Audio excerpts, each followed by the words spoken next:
eu sou Vanessa Generoso Paes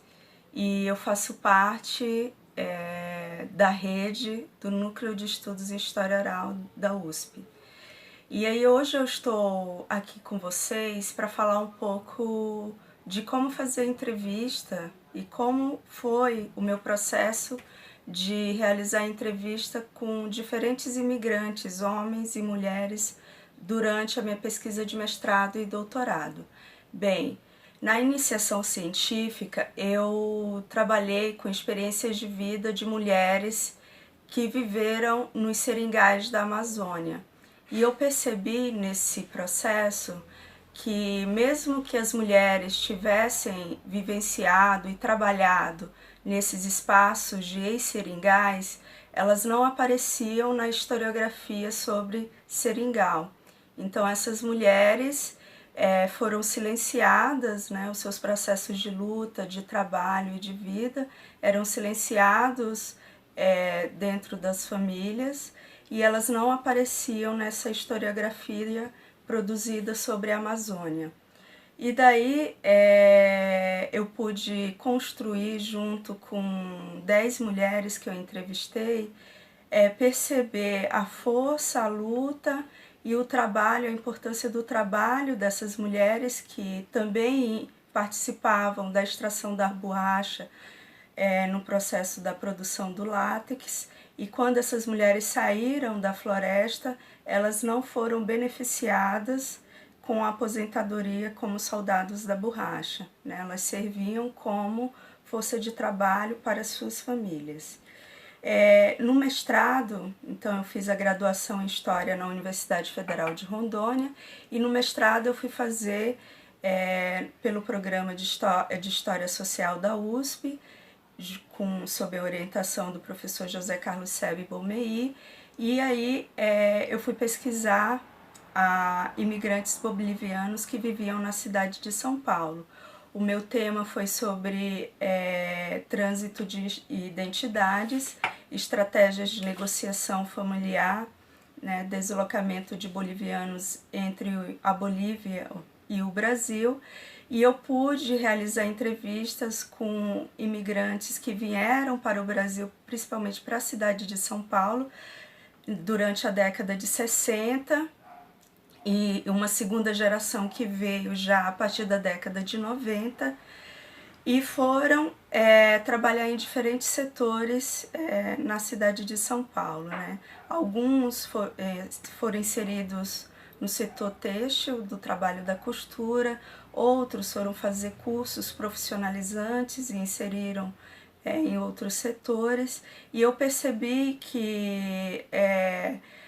a língua é um fator fundamental no processo de entrevista. Então, algumas entrevistas foram realizadas em português, e com essa geração mais velha, da primeira geração de imigração, eles falavam em portunhol. Algumas entrevistas foram realizadas, e no processo de edição das entrevistas eu realizei um trabalho de tradução mesmo, né, da língua espanhola para o português. Então percebi que a transcriação ela é um processo sofisticado de não só editar a entrevista, mas traduzir aquele momento da entrevista e manter o sentido da língua que aquelas pessoas traziam consigo no processo de tradução para o português. Já no meu doutorado eu mudei um pouco o foco da pesquisa. Então eu queria trabalhar com experiências de imigrantes que se utilizavam da fronteira norte para o Brasil, do Brasil, né, entre a Bolívia, o Peru e o Brasil, no extremo norte, a partir da década de 2000, né, principalmente a partir do terremoto de 2010, que foi um momento onde essa fronteira norte foi muito utilizada. E aí, ao realizar esse trabalho de campo na fronteira norte do Brasil, percebi que o problema não se dava numa fronteira física, mas sim numa fronteira política, na qual esses imigrantes estavam se utilizando para chegar no Brasil, e a grande barreira que eles encontravam era o acesso a políticas públicas e às instituições do Estado no Brasil, com o processo de efetivação de documentos, né, retirada de documentos, toda essa questão burocrática que atrapalhava a inserção desses sujeitos na sociedade brasileira. E aí nesse contexto, eu fiz 3 redes de entrevistas para perceber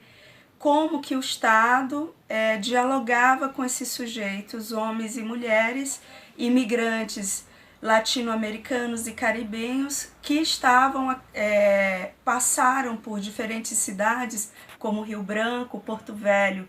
e chegavam à cidade de São Paulo para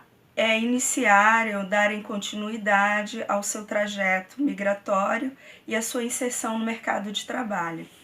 E aí percebi também que na realização dessas redes, ou seja, com operadores do direito que trabalhavam em instituições do Estado, com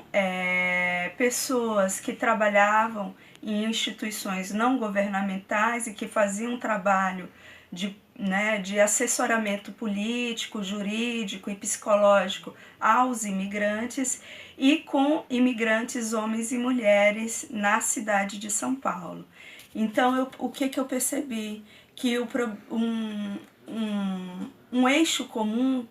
que todos os sujeitos, né, da imigração enfatizavam era o acesso, a ter acesso a políticas públicas na sociedade brasileira. E com relação à imigração e a gênero, algumas entrevistas foram realizadas em espanhol, né? Outras entrevistas, principalmente de mulheres que já estavam no Brasil há mais de 5 anos, foram realizadas em português. E a dificuldade, né, se dá principalmente na questão da língua, né, de como fazer essa tradução a ponto de não ferir, né, o sentimento de pertencimento que essas pessoas carregam, e a língua é um elemento que unifica e também estabelece a identidade que essa população, que esses sujeitos constroem e mantêm construídos no Brasil. E outro eixo que eu percebi com relação a gênero, e principalmente as entrevistas de mulheres que eu tive acesso no Museu da Imigração na cidade de São Paulo, é que todas enfatizavam a invisibilidade do discurso feminino e do trabalho da mulher, né? Ou seja, o não reconhecimento de suas trajetórias, de suas lutas e de sua inserção na sociedade brasileira, e principalmente nos grupos e nos movimentos sociais. E também essas mulheres, grande parte ativistas de direitos humanos, faziam um trabalho de base para outras mulheres outras mulheres latino-americanas que trabalham, mas não têm esse tempo do ativismo para explicar sobre questões relacionadas a direitos, né, o acesso à saúde pública no Brasil, para falar sobre a questão da violência de gênero, a violência doméstica e também da violência obstétrica, no caso das ativistas do grupo Armes. Então, a questão da violência, a questão da invisibilidade da figura da mulher nos setores do mercado relacionado ao mercado de trabalho foi um eixo que apareceu em várias entrevistas que eu tive acesso durante o doutorado. E aproveito esse momento para agradecer, né, a oportunidade de falar sobre o trajeto de pesquisa e de falar da importância do trabalho de história oral, porque muitos sujeitos alguns principalmente, não tinham falado sobre a sua experiência de vida, não tinham noção da importância de pensar sobre a sua trajetória, né? E o momento da entrevista e posteriormente o retorno dessa entrevista para os sujeitos da pesquisa mostra que a fala é um espaço, né, um momento não só de agenciamento, mas de empoderamento desses sujeitos diante da sua própria história e perante os grupos que eles fazem parte. Então era mais ou menos isso. Muito obrigada e um abraço aí a todos do grupo.